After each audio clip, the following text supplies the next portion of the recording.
तो दोस्तों, स्वागत है आप सबका सीए ड्रीम्स के ऑफिशियल यूट्यूब चैनल के ऊपर। और हम लोग सीए फाउंडेशन के paper number 1 principles and practice of accounting का चैप के यूनिट 1 के चैप्टर नंबर 2 को पढ़ रहे थे, accounting principles, concepts and convention. ठीक है, तो जिन भी लोगों ने पहले की वीडियोस नहीं देख रखी हैं, पहले वो वीडियोस देख के आओ और उसके बाद ये वीडियो देखो। ठीक है, किसी भी काम को सिस्टम में करना ज़रूरी है, इसीलिए पहले के जो लेक्चर्स पढ़े हैं पहले उन्हें देखो, फिर ये लेक्चर देखने आओ। ठीक है, तो आज हम क्या करेंगे, जो हमारा चैप्टर नंबर 2 है यूनिट 1 का, उसको आज पूर्णतः समाप्त करेंगे। तो जिन भी लोगों ने चैनल को सब्सक्राइब नहीं कर रखा है, क्या कर रहे हो यार, सब्सक्राइब कर दो। हर वीडियो में फालतू में कहता हूँ क्या? सब्सक्राइब करो, सब्सक्राइब करो, लाइक शेयर करो, लाइक शेयर करो। ठीक है, कर दिया करो। ठीक है, तो जो हमारे इस चैप्टर में 4 कॉन्सेप्ट्स थे। तो पहला कॉन्सेप्ट था अकाउंटिंग प्रिंसिपल्स। ठीक है, जो कि हमने पूरा डिस्कस कर लिया, उसमें हमने 9 प्रिंसिपल्स देखे थे। उसके बाद हम लोग अब सेकंड कॉन्सेप्ट को पढ़ने जा रहे हैं, जो कि है फंडामेंटल अकाउंटिंग अजम्पशंस, या फिर इन्हें कहा जाता है अकाउंटिंग कॉन्सेप्ट्स। ठीक है, तो इसमें 3 पॉइंट्स हैं हमारे। पहला है गोइंग कंसर्न कॉन्सेप्ट। तो गोइंग कंसर्न कॉन्सेप्ट क्या कहता है? ये कहता है कि जो हमारे अकाउंटिंग स्टेटमेंट्स हैं, जो हमारे बुक्स ऑफ अकाउंट्स हैं, वो इस अजम्पशन के ऊपर, ये जो अकाउंटिंग कॉन्सेप्ट्स हैं, ये कुछ फंडामेंटल अकाउंटिंग अजम्पशंस के ऊपर बेस्ड हैं, और ये अजम्पशंस ली गई हैं। ठीक है, तो गोइंग कंसर्न कॉन्सेप्ट भी एक अजम्पशन है। और क्या अजम्पशन है? कि जो हमारे बुक्स ऑफ अकाउंट्स हैं, जो हमारे अकाउंटिंग स्टेटमेंट्स हैं, वो इस हिसाब से बनाए जा रहे हैं कि हमारा जो बिज़नेस है वो निरंतर चलता ही रहेगा, हमेशा, कभी रुकेगा नहीं। ठीक है, सही बात है, ये बात लिखी हुई है, बिजनेस विल कंटिन्यू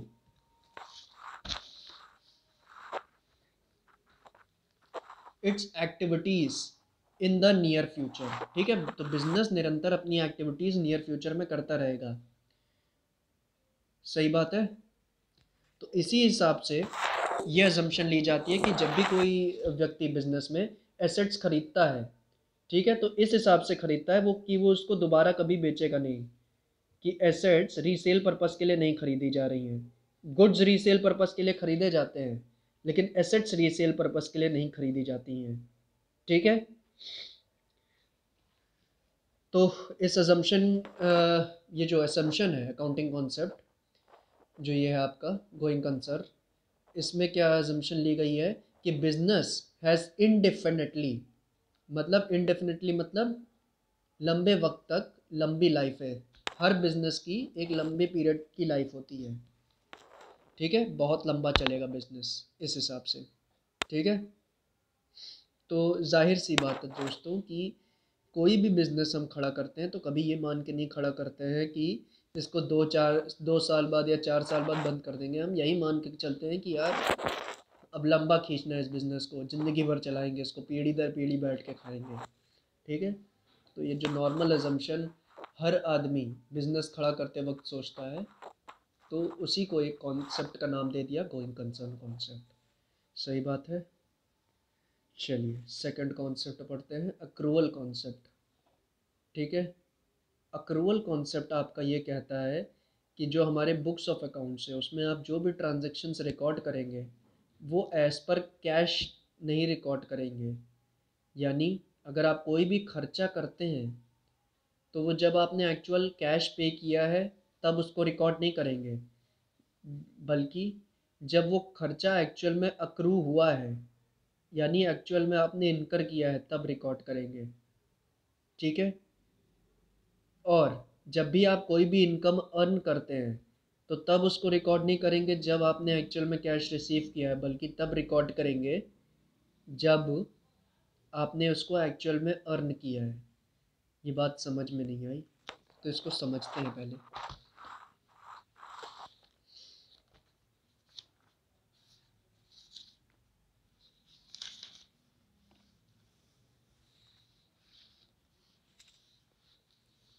ठीक है। तो मैं मानता हूँ ये आपका बिजनेस है।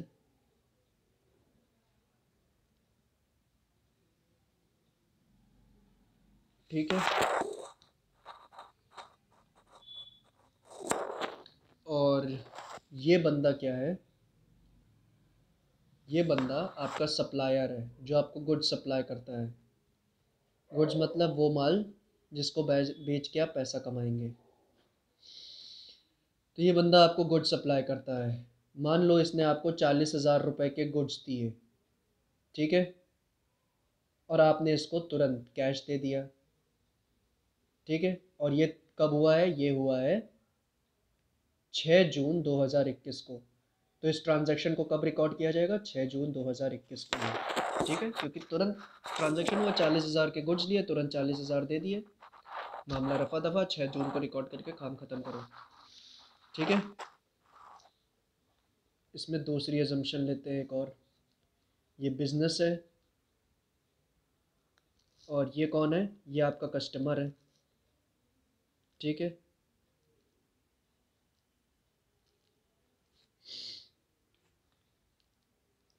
तो ये बंदा आपका क्या है, कस्टमर।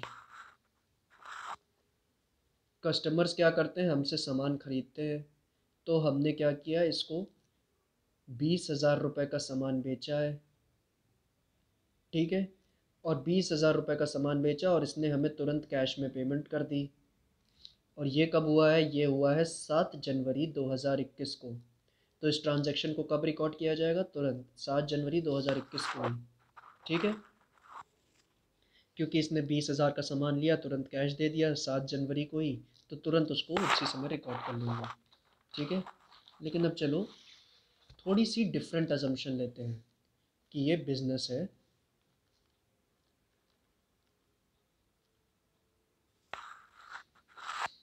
और ये क्या है, ये सप्लायर है। ठीक है। हमने सप्लायर से क्या किया, 40,000 रुपये का माल लिया, गुड्स लिए, और उसको अभी कैश नहीं दिया है, बल्कि उसको क्या दिया है, वादा दिया है। किस चीज़ का वादा, कि भैया हफ्ते भर बाद यानी 7 दिन बाद तुमका पेमेंट दे देंगे। ठीक है। तो हमने उसको वादा किया है कि 7 दिन के बाद तुमको पेमेंट दे देंगे। ठीक है। और ये सारी गतिविधि कौन सी तारीख को हुई है, 8 जनवरी 2021। तो हमने उसको वादा क्या किया है, 7 दिन बाद, यानी तुमको पेमेंट कब करेंगे, 15 जनवरी 2021 को। ठीक है। हमने उसको वादा किया कि हम 15 जनवरी 2021 को तुमको पेमेंट कर देंगे। हमने उसको आज कैश नहीं दिया है। ठीक है। हमने उसको क्या किया है, वादा किया है कि 15 जनवरी को तुमको पेमेंट कर देंगे। ठीक है। तो अब आप मुझे बताइए कि आप ट्रांजैक्शन कब रिकॉर्ड करेंगे, इस डेट पे कि इस डेट पे। अगर आपका जवाब इस डेट पे है तो आप सरासर गलत हैं। ठीक है। आपका जवाब क्या होगा कि आप 8 जनवरी को ही रिकॉर्ड करेंगे इस ट्रांजैक्शन को। आप ट्रांजैक्शन को किस हिसाब से रिकॉर्ड करेंगे, आप कहेंगे कि मैंने उधार पे अपने सप्लायर से सामान ख़रीदा है। ठीक है।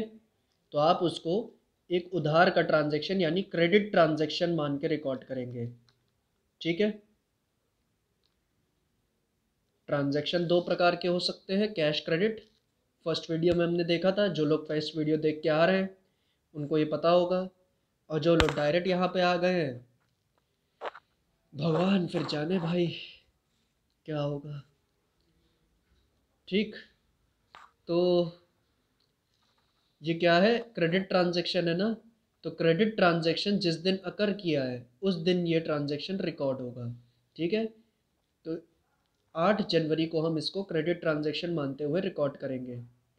और जब 15 जनवरी को एक्चुअल में कैश मिल जाएगा तो उसको क्रेडिट से कैश में कन्वर्ट कर लेंगे। ठीक है। यानी जो उधारी थी वो पूर्ण हो गई 15 जनवरी को। ठीक है, ये मान लिया जाएगा। तो यहाँ पे ट्रांजैक्शन तब रिकॉर्ड नहीं हुआ है, अगर आपने नोटिस किया हो, जब एक्चुअल में कैश फ्लो हुआ है। कैश कब फ्लो हुआ है, 15 जनवरी को, क्योंकि हमने उसको पेमेंट की है 15 जनवरी को। तो हमारी तरफ से जो पैसे गए हैं वो 15 जनवरी को गए हैं। तो हमने ट्रांजैक्शन तब नहीं रिकॉर्ड किया जब हमने एक्चुअल में कैश में पेमेंट की है, बल्कि तब रिकॉर्ड किया है जब वो खर्चा एक्चुअल में अक्रू हो चुका है। ठीक है, खर्चा एक्चुअल में अक्रू कब हुआ? 8 जनवरी को। तो हमने खर्चा कब? 8 जनवरी को ही रिकॉर्ड कर लिया। 15 जनवरी को क्या हुआ है? उस खर्चे की हमने एक्चुअल में पेमेंट की है। ठीक है, तो ये खर्चा 8 जनवरी का था, ना कि 15 जनवरी का। अब एक और केस, ये रहा बिजनेस। अच्छा, जब हम उधार पे परचेज करते हैं तो ये सप्लायर जो होता है, ये हमारा सप्लायर से क्रेडिटर बन जाता है। ठीक बात है। चलिए, बिजनेस, और ये क्या है? हमारा कस्टमर। इस बार जो हमारा कस्टमर है, इस बार इसने क्या किया है? हमसे 20,000 रुपये का सामान ख़रीदा, और बदले में हमें क्या दिया? कैश नहीं दी, बल्कि क्या किया? वादा दिया कि 1 हफ्ते में तुमको पेमेंट कर देंगे। ठीक है, और ये जो सारा कार्य हुआ है, ये हुआ है 9 जनवरी 2021 को। तो इसका वादा क्या है कि ये 16 जनवरी 2021 तक पेमेंट कर देगा। ठीक है, तो इसने क्या किया है? ये भी तो क्रेडिट ट्रांजैक्शन है। ठीक है, अगर हमने सप्लायर से क्रेडिट परचेज की थी तो इसने भी तो हमसे क्रेडिट सेल्स की है। ठीक है, हमने इस बार क्या की है? क्रेडिट सेल्स की है, उधार पे सेल्स। तो ये सेल्स उधार पे की है, तो इस सेल्स को आप रिकॉर्ड कब करेंगे? 9 जनवरी या 16 जनवरी? इसको रिकॉर्ड किया जाएगा 9 जनवरी को। क्यों? क्योंकि आपने एक्चुअल में सेल 9 जनवरी को ही कंप्लीट कर ली है। बस उसका पैसा कब मिलेगा आपको? 16 जनवरी को मिलेगा। ठीक है, तो ये 9 जनवरी की सेल है जिसका पैसा आपको 16 जनवरी को मिलेगा। ठीक है, तो सेल को आपको रिकॉर्ड 9 जनवरी को ही कर लेना है, उसका पैसा आपको 16 तारीख तक मिल जाएगा। ठीक है, अब आप लोग मुझे कमेंट सेक्शन में ये बताएंगे कि जब हम उधार पे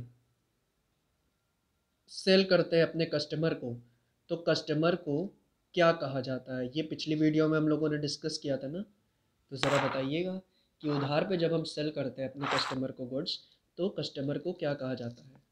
ठीक है, मुझे पता है आप सभी योग्य हैं मुन्ना भैया की तरह, तो आप जवाब दे देंगे। ठीक है, नेक्स्ट और लास्ट फंडामेंटल अजम्पशन है हमारी कंसिस्टेंसी कॉन्सेप्ट। तो कंसिस्टेंसी कॉन्सेप्ट एक छोटी सी बात कहता है कि अगर आपने कोई भी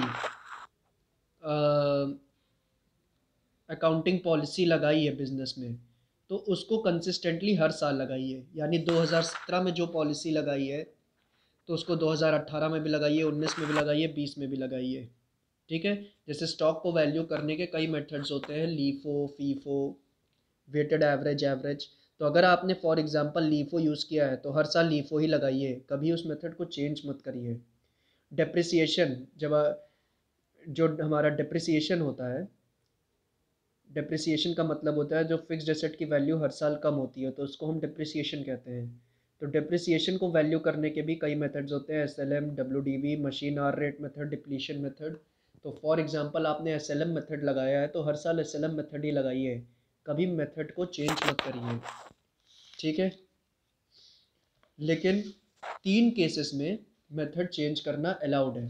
ठीक है, 3 केसेस में मेथड चेंज करना अलाउड है, और वो 3 से केसेस क्या है? मेथड, या फिर मोर अप्रोप्रिएटली ये रहेगा कि accounting policy can be changed in 3 cases. 3 cases में हम अकाउंटिंग पॉलिसीज़ को चेंज कर सकते हैं। पहला केस क्या है? चेंज इन अकाउंटिंग स्टैंडर्ड, अगर कोई अकाउंटिंग स्टैंडर्ड चेंज हो रहा है तब हम चेंज कर सकते हैं। दूसरा है चेंज इन लॉ, अगर कोई लॉ चेंज हो रहा है तब हम चेंज कर सकते हैं। और तीसरा है for fair and better presentation of financial statements.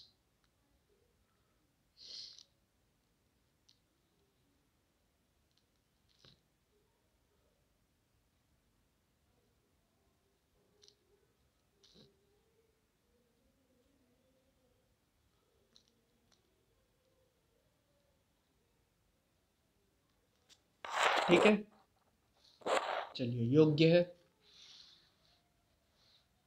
तो ये था हमारा सेकंड कॉन्सेप्ट, जो कि था अकाउंटिंग कॉन्सेप्ट्स या फंडामेंटल अकाउंटिंग अजम्पशंस। अब हम लोग थर्ड चैप्टर पढ़ते हैं इस चैप्टर का, जो कि है अकाउंटिंग कन्वेंशंस। तो अकाउंटिंग कन्वेंशंस क्या होती हैं? कुछ ऐसी मान्यताएं होती हैं, ठीक है, जो कि अब अकाउंटिंग प्रिंसिपल क्या था? वो रूल्स थे जो कि कोई भी अकाउंटेंट तोड़ नहीं सकता अकाउंटिंग करते वक्त। लेकिन अकाउंटिंग कन्वेंशंस क्या है? अकाउंटेंट्स जनरली अकाउंटिंग करते करते खुद से कुछ प्रैक्टिसेस चालू कर देते हैं, जो कि आसपास के हर अकाउंटेंट्स क्या करने लगते हैं? फॉलो करने लग जाते हैं। तो अकाउंटेंट्स द्वारा जो प्रैक्टिसेस चालू की गई हैं और जो फॉलो की जा रही है सोसाइटी में, लेकिन उनको किसी रूल या किसी प्रिंसिपल के थ्रू थोपा नहीं गया है, लेकिन वो लोग खुद ही फॉलो कर रहे हैं, ठीक है, अपना इन एज अ हैबिट, ठीक है, ठीक है। माफ़ करिएगा, थोड़ा स्लिप ऑफ टंग हो गया, ठीक है, तो इसके लिए माफ़ी चाहेंगे। तो अकाउंटेंट्स क्या, उनके ऊपर ये रूल्स थोपे नहीं गए हैं, वो खुद ही as a practice for better presentation of financial statements खुद ही इन प्रैक्टिसेस को फॉलो कर रहे हैं। तो ऐसी प्रैक्टिसेस को हम क्या कहते हैं? अकाउंटिंग कन्वेंशंस, ठीक है। इसके बाद लास्ट कॉन्सेप्ट, कॉन्सेप्ट नंबर 4 है आपका qualitative characteristics of accounting information. तो अकाउंटिंग इन्फॉर्मेशन के कुछ कैरेक्टरिस्टिक्स बताइए। तो पहला कैरेक्टरिस्टिक है कि अकाउंटिंग इन्फॉर्मेशन रिलायबल होनी चाहिए, ठीक है। रिलायबल कब होगी? जब आपने उनको जब वेरीफाई वगैरह करके आपने उनको निकाला हो किसी वाउचर वगैरह से। जब भी आप कोई भी ट्रांजैक्शन जो रिकॉर्ड करते हैं तो किसी कैश मेमो या वाउचर की मदद से ही रिकॉर्ड करते हो, तभी वो रिलायबल होगी, ठीक है, और एरर फ्री होगी। नेक्स्ट है रेलेवेंस होना चाहिए उस अकाउंटिंग इन्फॉर्मेशन का, वो रेलेवेंट होनी चाहिए। इररिलेवेंट बातें आपको रिकॉर्ड नहीं करनी चाहिए, ठीक है, क्योंकि जिसका किसी से कोई मतलब ही नहीं, इररिलेवेंट मतलब जिसका कोई लेना देना ही नहीं है। तो यूज़र्स का जिन बातों से लेना देना नहीं है, वो उन बातों को जानना ही क्यों चाहेंगे? तो इररिलेवेंट बातें आपको अकाउंट्स में नहीं रिकॉर्ड करनी होती हैं, ठीक है। थर्ड क्या है? अंडरस्टैंडेबिलिटी। आपने जो भी अकाउंटिंग इन्फॉर्मेशन रिकॉर्ड की है वो अंडरस्टैंडेबल होना चाहिए, यूज़र्स को समझ में आना चाहिए, क्योंकि अगर उनको समझ में नहीं आ रहा तो फिर बेकार है आपका रिकॉर्ड करना, ठीक है। और चौथा कंपेरेबिलिटी। आपने जो भी अकाउंटिंग इन्फॉर्मेशन रिकॉर्ड किया है वो कंपेरेबल होना चाहिए। यानी मान लीजिए आपने अकाउंटिंग इन्फॉर्मेशन में दिखाया कि आपको 20,000 रुपये का प्रॉफिट हो रहा है, कब? 2018-19 साल में। तो आपको एज अ कंपैरिजन दिखाना चाहिए कि अगर 2018-19 में ना हो रहा है, 2017-18 में कितना हुआ था, ठीक है, 2016-17 में कितना हुआ था। तभी तो यूज़र समझ पाएगा ना कि प्रॉफिट एक्चुअल में बढ़ रहा है कि घट रहा है साल दर साल, ठीक है। तो कंपैरेटिव बनाना है डाटा को। ऐसे ही सेल्स भी, कि मान लो 2018-19 में 6 लाख की सेल्स हुई, तो ये भी तो बताओ उसको कि 17-18 में कितनी हुई थी, 16-17 में कितनी हुई थी, ताकि वो कंपेयर कर पाए कि सेल्स बढ़ रहा है कि घट रहा है, ठीक है। तो आपको कंपैरेटिव डाटा बनाना होता है, कंपैरेटिव वे में बुक्स ऑफ अकाउंट्स अपने मेंटेन करने होते हैं, ठीक बात है। तो ये था दोस्तों आपका chapter number 2, accounting principles, concepts and conventions. उम्मीद करता हूँ आप सबको मज़ा आया होगा ये चैप्टर पढ़ने में, ठीक है। तो अभी के लिए अब बस इतना ही रखते हैं। चैनल को लाइक शेयर सब्सक्राइब कर दीजिएगा और कर दीजिएगा, ठीक है, ऐसे ही मत चले जाइएगा। और आपके जितने भी दोस्त वगैरह हैं जो फाउंडेशन कर रहे हैं, हज़ारों बच्चे होंगे जो शायद अफोर्ड ना कर पाते हो महंगी महंगी फ़ीस जो टीचरों की होती है, क्योंकि कोई भी टीचर आज की डेट में अकाउंट्स फाउंडेशन लेवल की 5-6 हज़ार रुपये से नीचे पे नहीं पढ़ा रहा है, ठीक है। तो अगर फ्री ऑफ कॉस्ट यहाँ पे आपको अकाउंट्स कम्प्लीटली तैयार की जा रही है, तो उन दोस्तों से भी शेयर करिए, ताकि उनका 5-6 हज़ार रुपये बच जाएगा। वो 5-6 हज़ार रुपये वो अपने आईपीसीसी में यूज़ कर सकते हैं, जहाँ पे ख़र्चा और भी ज़्यादा होगा, ठीक है। चलिए, धन्यवाद।